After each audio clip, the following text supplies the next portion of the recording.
Okay. So we go on. As we said, we are still on the culture thing. So the culture is expressed by the mission of the company. Is the defining mission, which is a description. A mission statement defines the organization, business, its objectives, and how it will reach these objectives. A vision statement details a vision. Instead, is the aspiration. Means I would like to. It's an objective, but it's also an aspiration. Now let's see an example. I chose Bill and Melinda Gates Foundation. So they start, this is the link to their site. Okay, it's a foundation.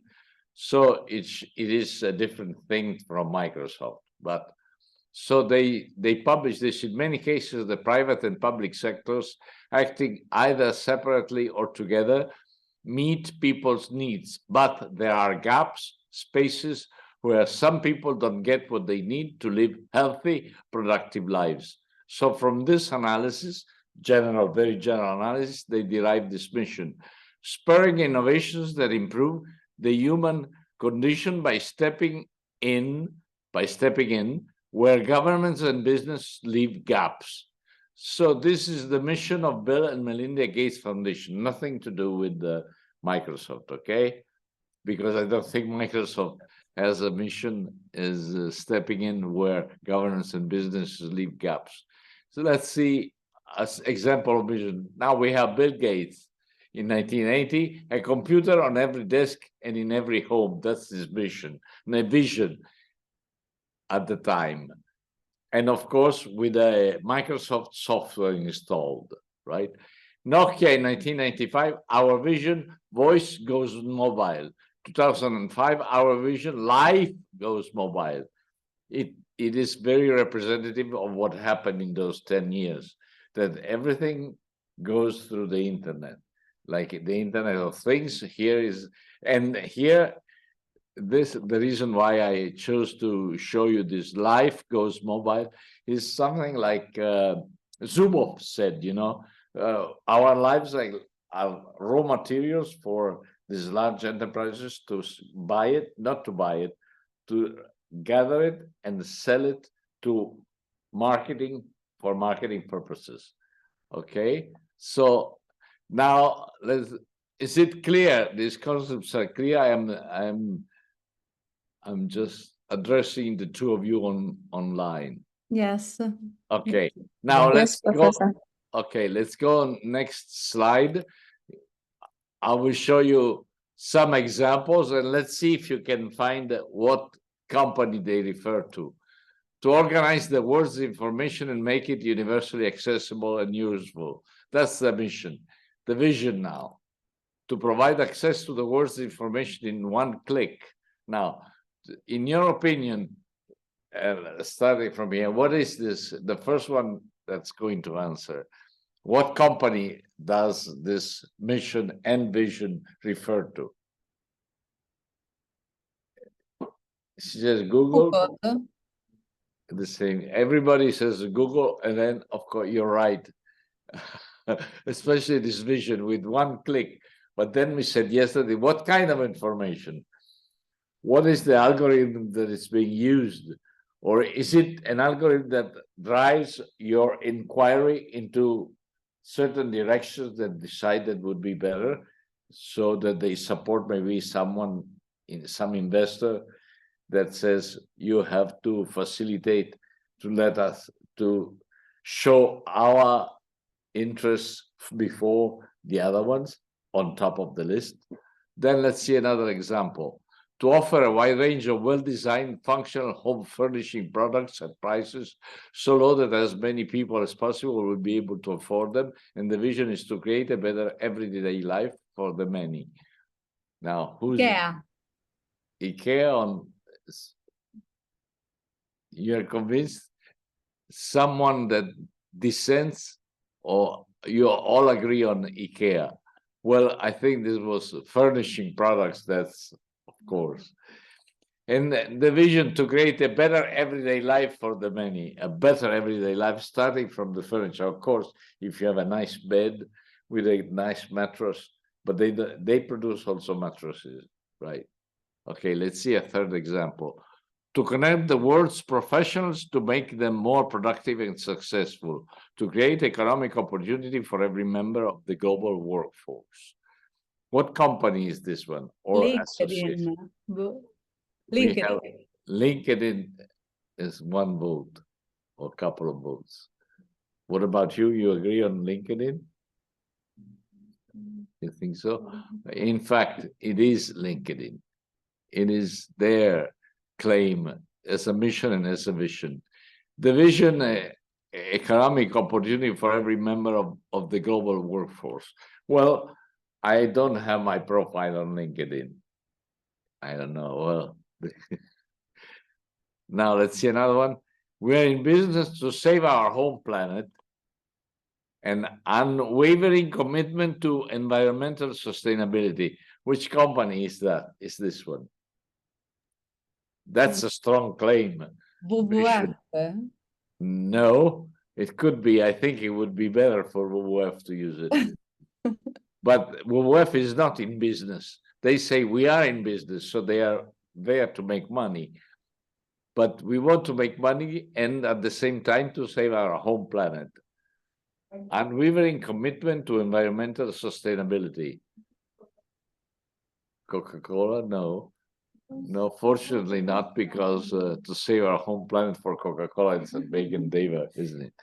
So I think you'll never guess it because it's Patagonia, the apparel. They make, you know, very technical sweaters or jackets to go up in the mountains. This is Patagonia. Now, the most now you'll never get it. To reimagine energy for people and planet and to become a net zero company by 2050 or sooner and have the world get to net zero. Now, do you know the meaning of net zero? What is net zero? That you produce the same amount of CO2 that you can, it's like a balanced net of CO2, no? Yeah, put your image on. Who's speaking? Livia. Okay, hello. So, a net zero is exactly balancing what the production of carbon with the building or carbon sinks. That is areas where the production of carbon is being absorbed. Now, you can never imagine who this one is. Well, this is the logo, British Petroleum. And they say that their mission is this one. Okay. And to me, it was very appalling that British Petroleum says that they help the world get net zero. Okay, someone else builds the carbon sinks, they build the carbon. No, I'm just joking, but of course, that is unbelievable. You know, they build the carbon footprint, and the other ones will build the carbon sinks. You know, we are used to say they are natural carbon sinks, which are forests, which of course we are not destroying, we are not, but someone is destroying the forests, not us, but someone. And then a carbon sink is the ocean, but even in there are some huge problems. And so there are few natural carbon sinks, and they are going bad. Some artificial carbon sinks are, for example, trying to store carbon in caves and the underground, you know. But that's, of course, okay. Mission and vision. You see, we made this example. I think the hardest to believe are these here. We are in business to save our home planet, Patagonia. And British Petroleum, they reimagine energy for people and planet, and to become now the idea that the energy for people and planet. I mean, we care about the planet because people live on the planet, right? So even some of this not only is unrealistic, unreal. But what to me is interesting is that maybe these other definitions here are interesting.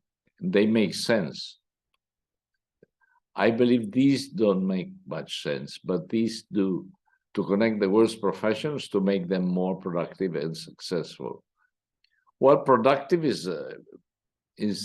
makes sense. Successful, not necessarily, because success, of course, maybe if they said to create work opportunities for the world's professionals. Now, the fact that they saw the workforce a bit too wide as a meaning. Professional is more likely to be the case, because if you go on LinkedIn, you won't find, electricians or plumbers. You find basically professional. But this makes sense. This one, not that much. Global workforce. I mean, maybe some software experts, maybe, but not much more. To organize the world's information, make university accessible and useful. Access the world's information in one click, so that's Google, and we know the limits of Google through the work of Shoshana Zuboff, okay? Now, we go on. Zooming in on codes of ethics. We'll get into this thing of codes of ethics. This is interesting because I'm sure you can find the codes of ethics attached or used in the non-financial statement and mentioned by the companies you are studying. And so it is interesting to see, because how I built this lesson is on the first part, I give some background. Then I found a very interesting article that analyzes critically a number of codes of ethics and says whether they're useful or not. And so let's go. Now, the background is actually based on some statement. You see, Ruggie, James, I think is first name, Ruggie, protect, respect, and remedy, a framework for business and human rights. Now, this was published in 2008, and I can tell he was actually, when the United Nations, which of course the first was in the end of the years 40s on human rights by the United Nations, but then in 2008 they still went on to they went in the years 50s and in the year 2000, because companies worldwide increasingly claim they respect human rights, but do they really respect them? And this was written by James Ruggie, who was advisor to the Secretary General of the United Nations, because he was put in charge of saying, well, you have to devise some guiding principles for companies that want to, sorry, I want to turn it off, because he was chosen by the Secretary General of the United Nations, because they had to find a framework, general guiding principles for companies to follow if they wanted to abide to the principles of human rights. Why was he in charge? Because he is an expert in Harvard University of global law.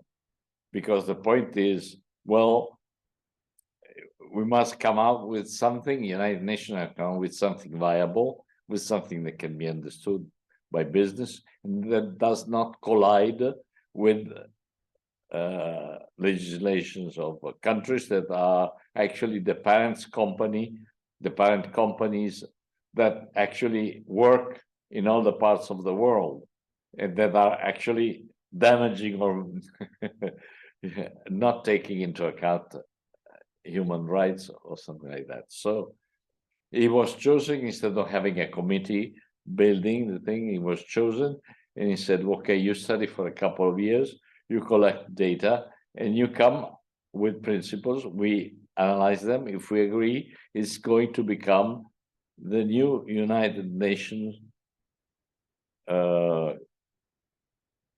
principles for human rights globally. Okay, so now here we see this link. You will find it. Okay, why did I have? Oh, okay. Anyway, here this link, I'm going to refresh it when I will send you the slides. You have a link connected to the United Nations site, and you can look at all the documents concerning human rights from the beginning of the story onto 2008, 2009.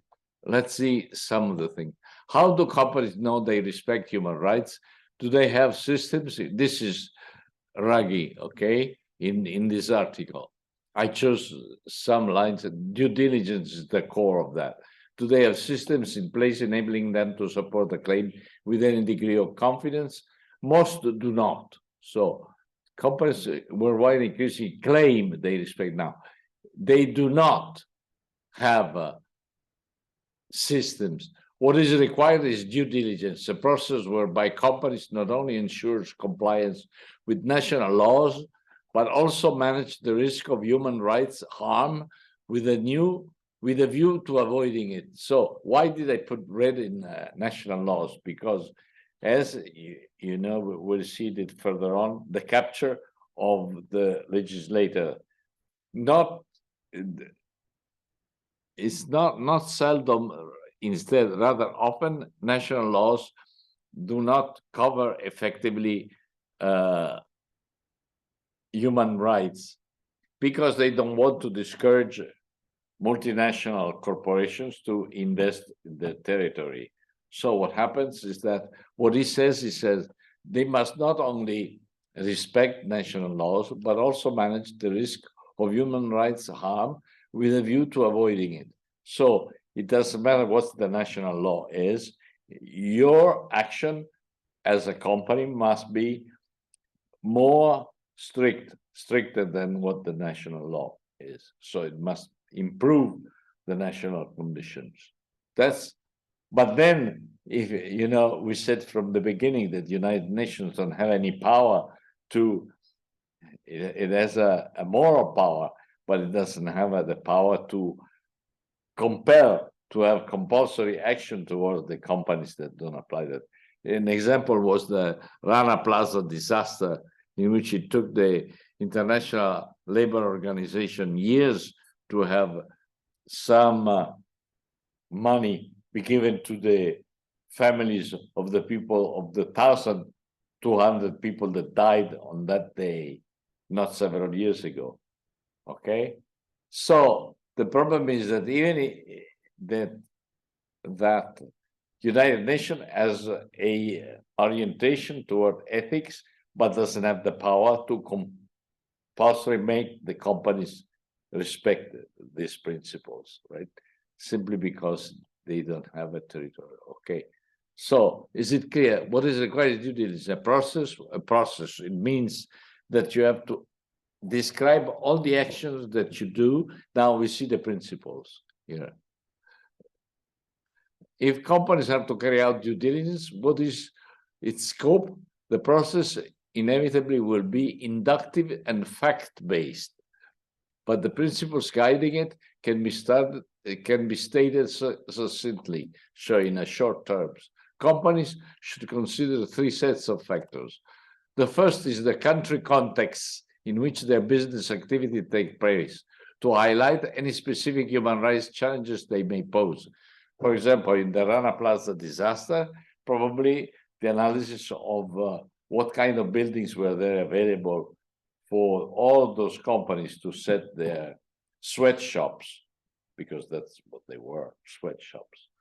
So you should, if you're going to a country, you must analyze the situation, specific situation. So maybe in that case, it were the buildings that were weak or built in an appropriate manner, and try therefore to find appropriate buildings. The second principle is what human rights impacts their own activities may have within that context. For example, in their capacity as producers, service providers, employers, and neighbors. So what am I producing, and how it is going to affect workforce in their habits, where they live, and their education, etc. So the third is whether they might contribute to abuse through the relationships connected to their activities, such as with business partners, suppliers, state agencies, and other non-state actors. So what relations are you going to build in that country to conduct your business? What about your suppliers? Are they respecting on their side the human rights principles? Do they apply due diligence in treating their workforce that's working for you through the suppliers? Or are you going to discard those suppliers that don't apply human rights principles? Or are you buying anyway what they are producing because it's produced at such a low cost that for you is convenient? So it's not only what you do, but also what your partners and your suppliers do in that country that should be put under scrutiny. How far and how deep this person must go will depend on circumstances. So if you're basing your operations in a country that's known, you've been working there, you know that you have inspectors, you have good laws concerning how to respect the workforce, then you don't have to go that much in depth. But if you're working in a country that is not known how human rights are treated and what the laws are, then you have to be very careful. So it depends. That's why it depends on circumstances. Ruggi's guiding principles represent a governance innovation. They are a transparent multi-sector effort to clarify the human rights responsibilities of business. Now, although a growing number of executives acknowledge human rights responsibilities, most firms do not. In 2005, so almost 10 years ago, Ruggi found 100 of the Fortune Global 500 firms had human rights policy. So 1 out of 5 had that, not of a small family conducted business. Fortune Global 500 firms, only 100 of them in 2005 had a human rights policy. In 2011, only 275 companies listed in the Business and Human Rights Resource Center, searchable by company name. Only 275 companies out of 80,000 multinational MNCs, multinational companies, have explicit policies, but most of them do not meet the minimum criteria of Ruggi's framework for the guiding principles. This is on page 355. The ones that are interested, I can provide them with this article from where I took these quotes. And then if executives, many firms, see risk and high costs in the failure to respect human rights, why are more firms not following the guiding principles or even adopting human rights policies? There may be several reasons. First, human rights are relatively new on the business agenda. Second, governments have long struggled to respect human rights. Executives are in an early phase of the learning curve.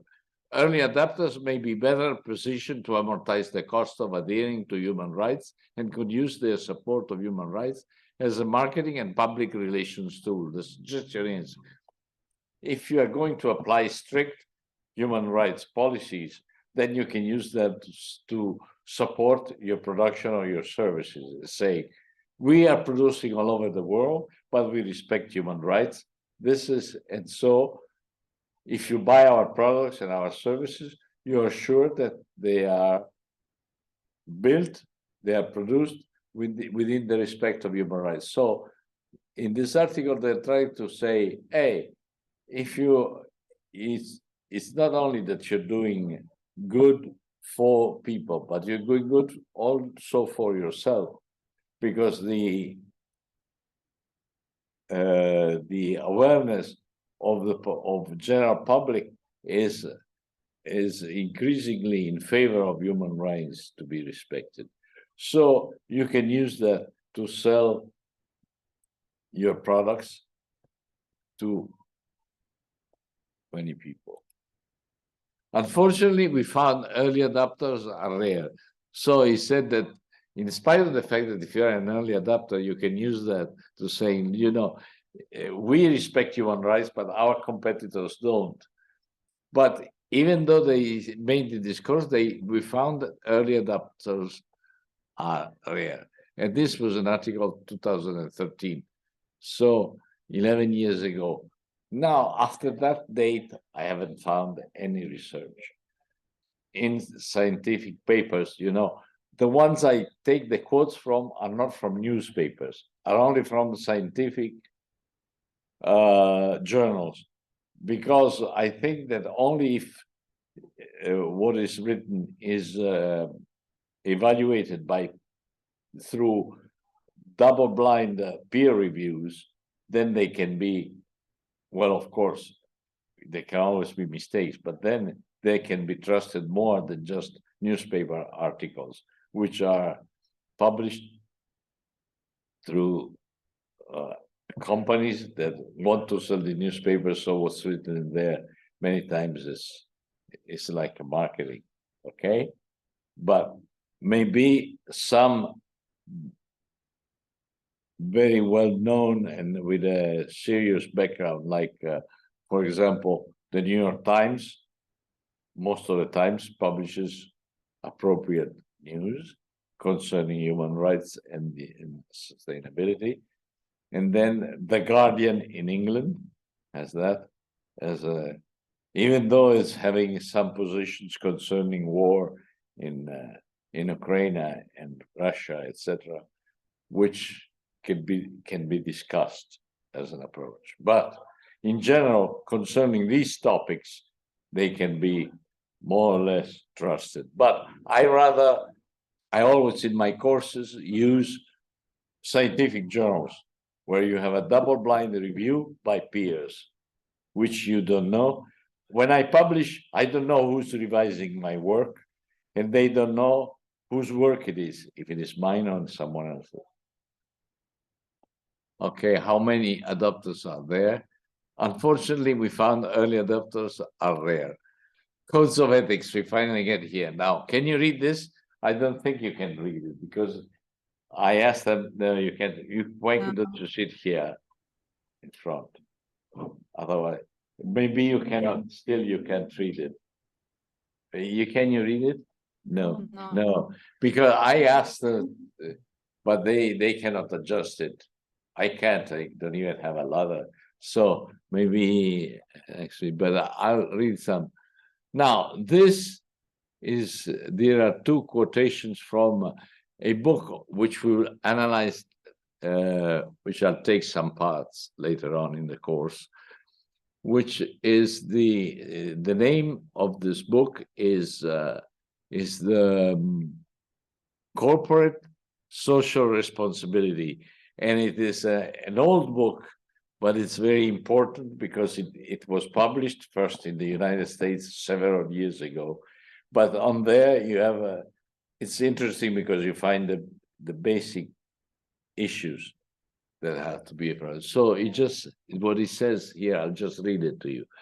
This book is concerned with the role of businessmen in an economy of free enterprise. Its purpose is to explore the implications of the much discussed concept of social responsibility as applied to businessmen. It proceeds from the assumption that the several hundred largest business firms are vital centers of power and decision, and actions of those firms touch the lives of the American people at many points. He addresses the American people because he says that when he wrote it, the most important companies were from the United States. And so he wrote the book to have the support of just normal people, not actually businessmen only. He is the man, the businessman, whose judgment, initiative, and administrative skill will rely upon to decide what goods and services shall be produced, to direct the production of these goods and services, to make provision for the economic development of the country, to distribute income to workers and owners, and to provide the economic basis for national defense. True, he does not exercise these functions alone. He shares them with consumers, workers, farmers, government officials, and others. Moreover, he often acts under pressures which leave him little opportunity for independent choice. Nevertheless, in the operation of our economic system, the businessman occupies a position of great influence and leadership. So he says there is no doubt that whatever a businessman does has consequences on the lives of people, both directly on the workers and indirectly through the products and services that the business decides to produce. Here is another quote from the book. The decisions and actions of the businessman have a direct bearing on the quality of our lives and personalities. His decisions affect not only himself, his stockholders, his immediate workers, or his customers. They affect the lives and fortunes of us all.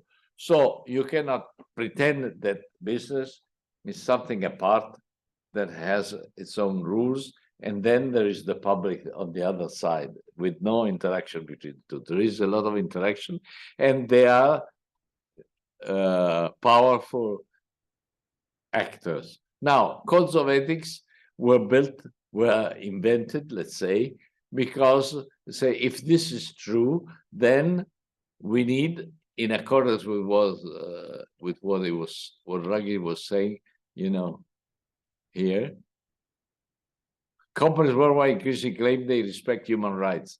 So, finally, the companies started saying, well, we have to build codes of ethics so that we know that if our people, our suppliers, whatever, have to respect the code of ethics, that is the principles that should guide the conduct of the people that work for us, both directly our employees and indirectly our suppliers. So let's write them down, these principles, these activities, and how they should be respected. Let's see. When a company is operating in different countries, it is dealing with different political, legal, cultural, economic, and natural contexts, cultural, geographic, and socioeconomic settings, international business, and the creation of codes of ethics. Now, an example is there. We don't want to read it. The issue is, when dealing with different contexts, what kind of conducts is a given company expected to adopt to be considered as responsible? To answer this question, a number of international organizations have established principles that ought to be practiced by companies. Multinational companies have developed codes of ethics which can be defined as written and formal documents intended to increase moral resistance in the organization and to guide corporate, employee, and other stakeholders' behavior. So this is the definition of a code of ethics.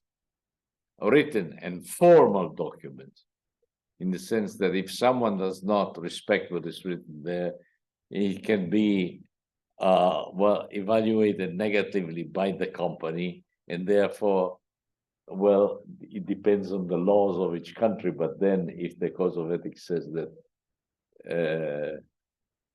well, it cannot have a statement that's against the local laws, because local laws trump, that is, overcome whatever is written in the in a code of ethics. That understandably so. You cannot have a private enterprise decide against the law, you know,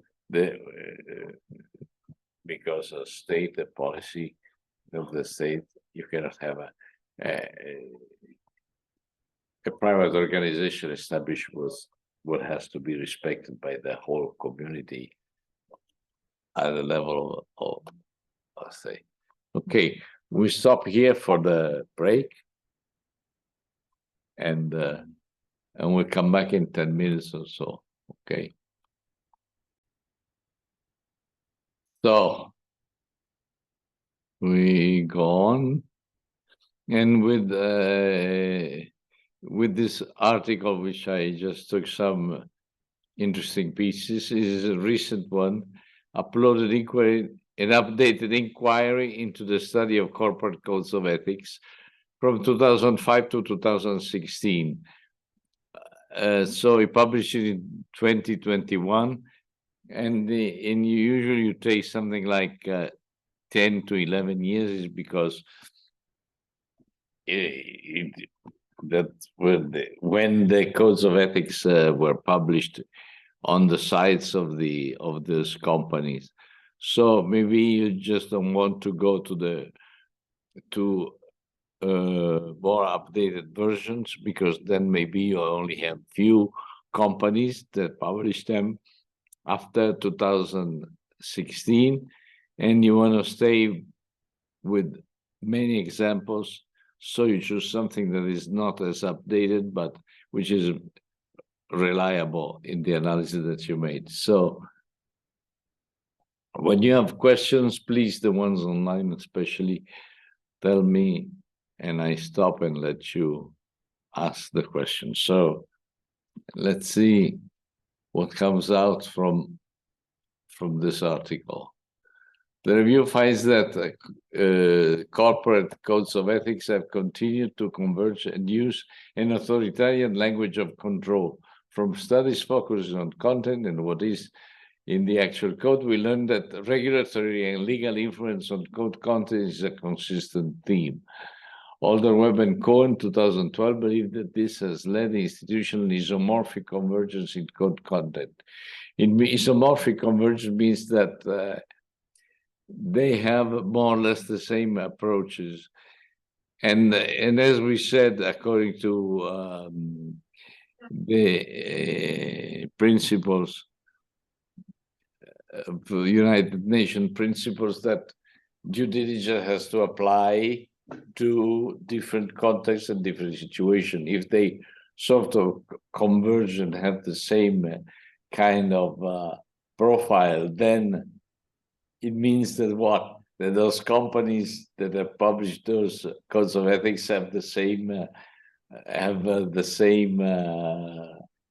kind of markets, or the same production, the same services, or what? So it is one of the reasons why use an authoritarian language of control. So they were isomorphic, means that they were more or less use the same language and adopted the same principles. So the question that they raise is, if they are very similar to one another, how can they be specific codes of ethics for their own production, for their own market, for the geographic areas where they work, where they are situated? So this is something that is really upsetting, I find. And so when you read your code of ethics of the company that you are studying for your project work, then try maybe to see if they are very specific to what they are producing, or if they are very vague, or what do you think? Let's keep on, because I think what comes out of Codes of ethics are perceived to be positive or neutral by the literature, but actually lead to both positive and negative outcomes. Example, companies with high ethical quality in the code of ethics content also have higher corporate social responsibility rankings. But on the other hand, Mayakovich and Scottish 2010 indicate that corporate code of ethics are not a strong predictor of corporate social responsibility performance. So some say that, okay, if they have a high ethical quality in the code of ethics, they also have a better social responsibility. But then these other researchers say, no, it's not a strong predictor of the performance in corporate social responsibility. Then here, code of ethics are not sufficient, but sometimes even counterproductive in terms of improving labor conditions and worker rights. Example, when focusing on the implementation of code of ethics in the supply chain, studies highlight cultural tensions arising from the power relations made visible between buying and supplying ends of the same governance structure. In conclusion, corporate codes of ethics on their own seem insufficient in terms of improving workers' rights in factories located in different cultural, geographic, and socioeconomic settings. So that's exactly isomorphic. When they have the same kind of content, then means that they're not capable of guiding the acts of the company, specific company, in that cultural and geographical context. So they're not a solution. Strategy focusing on corporate codes of ethics in different contexts highlight the complexity, inflexibility, and dark side of these codes of ethics in practice. The studies focus on how are translated in practice highlights legal as well as cultural tensions between parent company and country and subsidiaries. So it looks like it's a bit, I don't want to force what's written here, but it seems to me that codes of ethics are another tool of imperialistic kind of approaches. They support, translated in practice, as well as cultural tensions between parent company and country and subsidiaries. These tensions are examples of what? Of the attempt to try to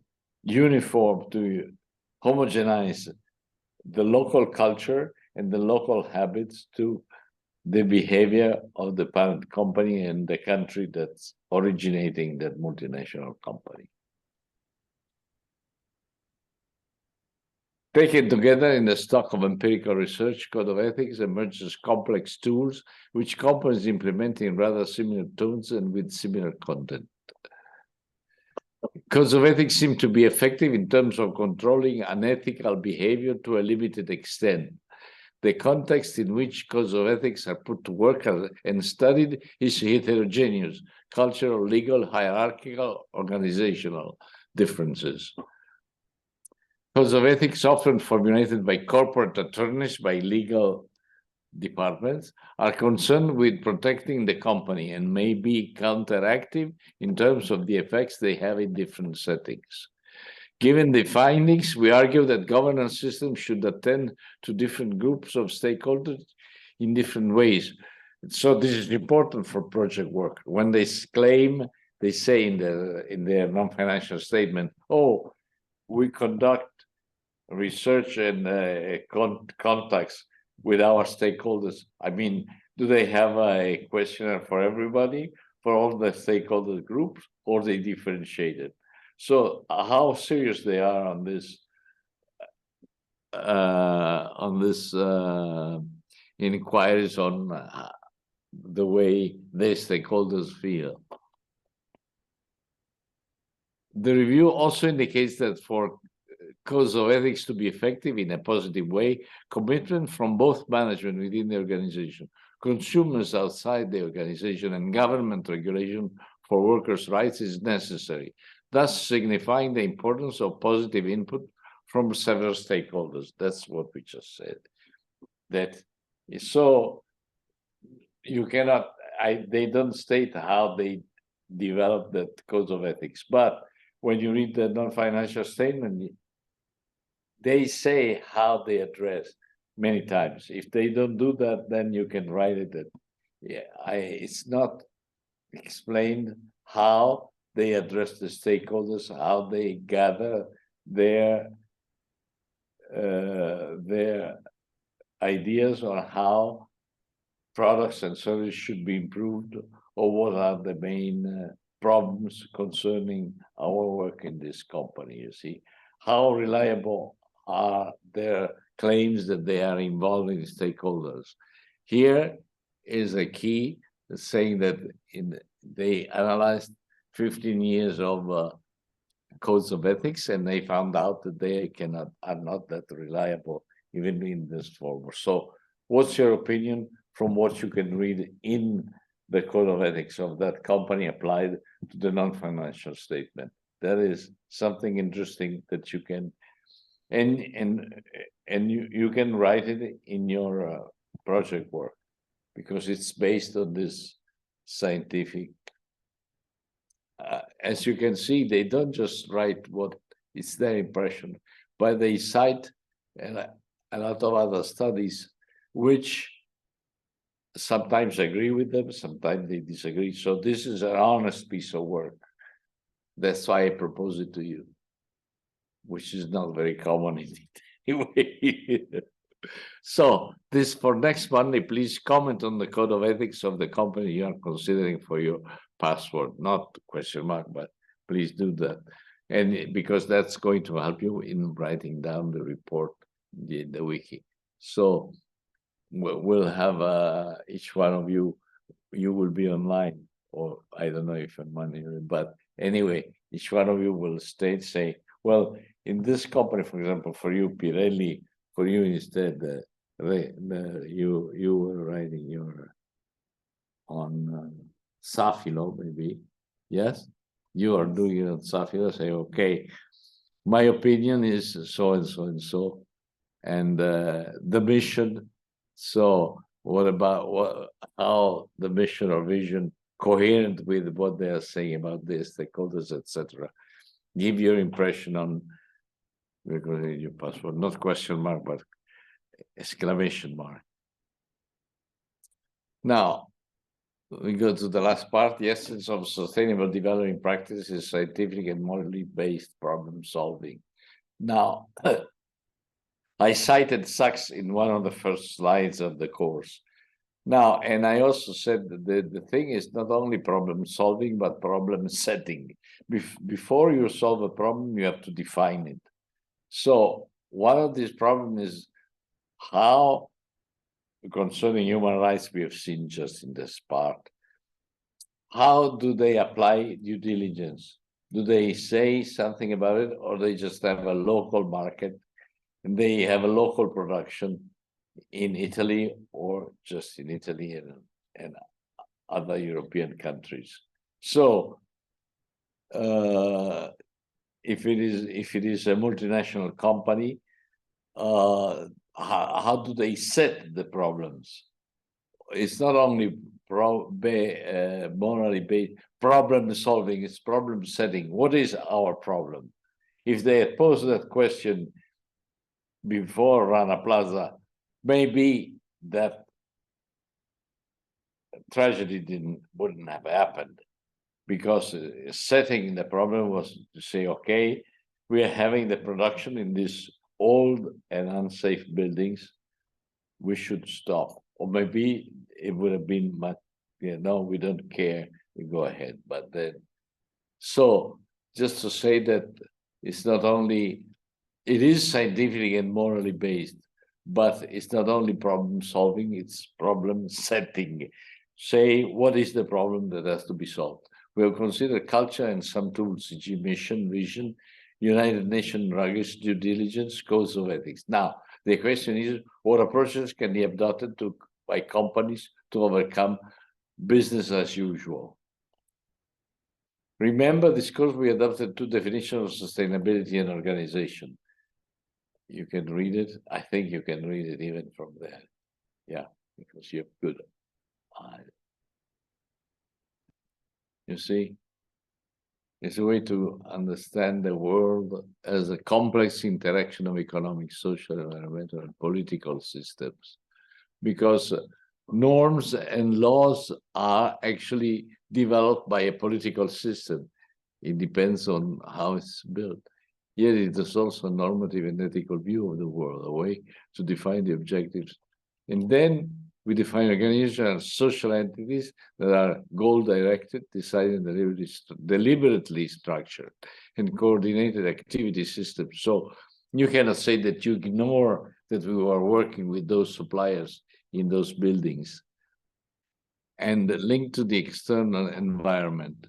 But as you should be responsible according to the local law or our law, if something happens, then you should, well, lives that were killed cannot be taken back alive, but then damages what you damaged and at least some restoring action to reimburse, not to reimburse, but to give some money for the families that were left without one or two, some members, then at least that should be done. And now, increasing complexity, we were saying here, you know, we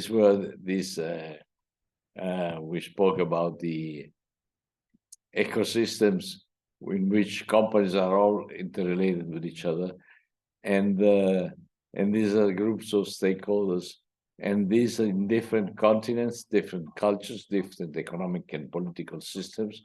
So there are companies that work here, here, and here, and these different workforce cultures and local laws all interact to the profile of the company in different places.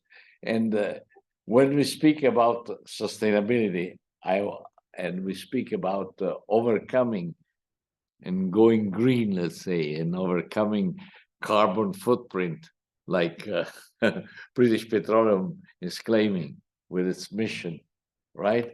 We are ignoring that there are certain very complex issues, like the ones that we have 7 million workers in the coal industry, both directly and indirectly. So what are we going to do? And there are a lot of other issues that make us all the time take that specific issue at stake, not generalize, because otherwise we'll never come out of this very abstract kind of looking at things. Now, the world like it is depicted here is, you see, this is Mercator James, is from 1596. So we have known not exactly the world as it is, but in its main features, geographically, we know the world for many years. But the world nowadays is nothing, there's nothing to do with this kind of world, both physically and with the relationships. But of course, culturally, the background, the roots are planted in the years, in this centuries here, 1500, 1600, and the following ones. Sustainability and social responsibility. So that's why I'm not very optimistic. I think you should all study what you are studying, and you should try to apply it when you're going to work in the companies. But you don't have an easy task. And no one has an easy task. It's not because, so sustainable, remember, overcoming business, the essence of sustainability development, practice is scientific and morally based. And then we need to have a lot of problems. We have continued life-threatening poverty in the midst of plenty. We have built up inequalities of wealth and poverty. We have deployed technology systems that are now crossing planetary boundaries. and the issue of brought up by Shoshana Zuboff, right? We are going to need a coordinated global effort in a focused and relatively short period of time, a matter of decades rather than centuries, to move from business as usual to sustainability trajectory development goals. In order to accomplish this sustainability development goals, every part of the world will have to be involved in problem solving, in brainstorming, and in determining new and creative ways to ensure inclusive and sustainable growth. Well, for what we've been saying all along so far, we cannot have so many hopes that this is going to be achieved, right? Because we're more problems than our capability, and estimated number of companies worldwide in millions. So look how much damage, potentially even smaller. But even a bigger one with more than 250 employees, there are 350,000 of them. So think of how much good or how much damage each one of those, and so, on the whole, 350,000 companies can do all over the world, right? Especially because what we've been saying before, when I mentioned the book of that author concerning the corporate social responsibility, and he said, you know, businessmen have a lot of power. And even if you don't have a huge corporation like 350,000 with more, but still 250 employees, you can do a lot of damage to those 250 employees, at least 250. And there are 350,000 such companies in the whole world. And they have increased from 2000, to the year 2000, were 204, to nowadays 333. Now, and top company, the 100 largest company in the world, ranked by revenue in 2022 in billion, you know, this is the list. And now imagine the potential benefit and damage that these companies can do. Walmart, I told you, this is the revenues, but they have 2,500,000 employees all over the world. Walmart has 2,500,000 employees all around the world. I don't know Saudi Aramco on Amazon, but Amazon, we showed the other time, that has very few employees with respect to their market capitalization, right? So they move more, they control more wealth than the employment and that's a change with respect to the year 60s, when you had General Motors that had 750,000 employees and a market capitalization that was just what Amazon is having 3 or 4 years ago. So they have more power than the benefit they give to the people they employ, right? Another focus, yes, I think will be the last one. The political corporate social responsibility and consequences. We focus on this. What's a political CSR? Is there a political social responsibility? The answer is yes, and we see why here. To the extent that social control relies heavily on the creation, diffusion, and enforcement of social norms, central actors have a large role to play in this process. As brokers, central networks actors are the nexus of social control and thus bear greater responsibility to what norms are created, diffused, and enforced with the network. Now, a network of what? Of these large companies with all their suppliers, with all the people working for them. So the norms that they apply to their people and to their suppliers become norms. They become a nervous systems of the societies of the countries where they operate.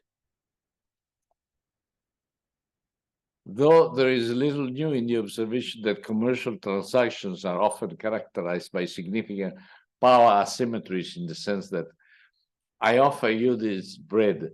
Well, power asymmetry, I am the only producer of this bread, so you either eat my bread or you don't eat at all. I'm using the example of bread, but it could be medicines, it can be many other important things. I have tried here to point out a new source of power in need of more analysis, the observation that central network actors are best positioned to diffuse norms for good and ill, and many provide additional evidence to those many who believe powerful actors have additional responsibility to mitigate social and systemic injustice, or for that matter, sustainability, right? For good and ill. So we're finding that working for addressing sustainability policies in large companies is actually more effective than, even though it's harder, than doing it on small and medium-sized companies. The relation between corporations and the political system. The relation between corporation and the political system is an important topic.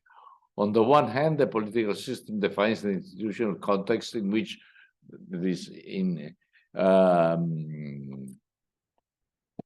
human rights legislation, right? In which corporations are embedded and also incentivizes or restricts corporate behavior. On the other hand, corporations influence the institutional context by various means, becoming political actors themselves. Thus, corporations are not entirely separate from, but rather also part of the political system, inasmuch as they assume a political role. So, in order to influence public policy, firms employ various political strategy measures, such as relationship management, corruption, inducements and contributions, and lobbying.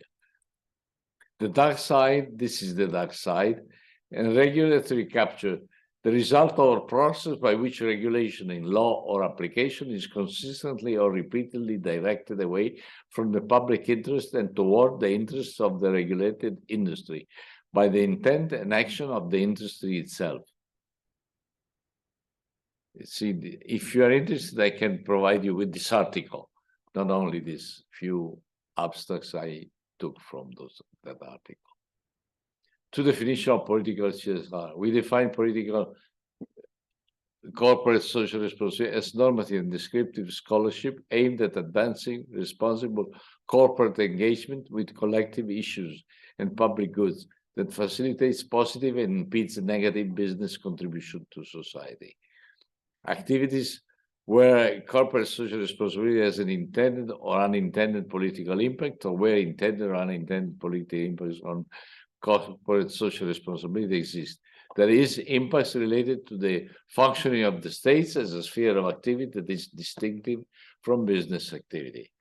Is it clear? Are these two definitions? There are two definitions. I think they are slightly different, but they are both significant and meaningful.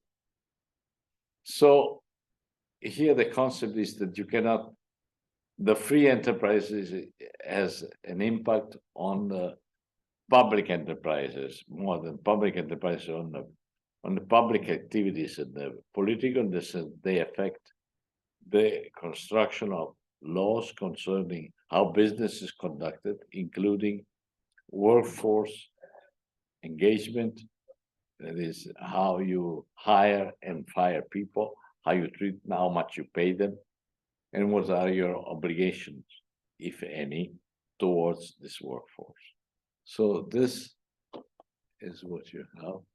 And towards the sunny side, question mark, I always put a question mark because I'm not sure that we, and I'll not today, we stop here. Next week, next Monday, we'll analyze two articles by Porter and Kramer. Porter, I showed you one model that he developed, and I think you've known before in the previous courses you had. These two articles of 2006 and 2011, in which, well, you see that they have been cited in the scientific way 12,000 times, and only 9,000 people mention them. So it means that they have an important role. That's why we discuss them. I'll show them to you. I made a summary of them.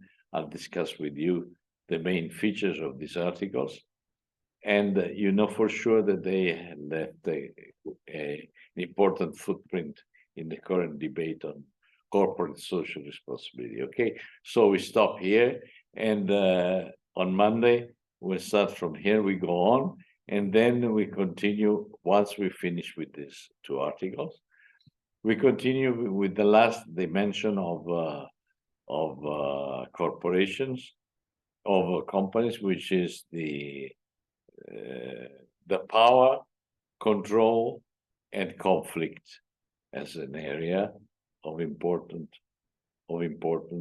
in the study of organizations and the consequences for what concerns sustainability and responsibility. Okay, so we stop here for today, and we'll see you on Monday.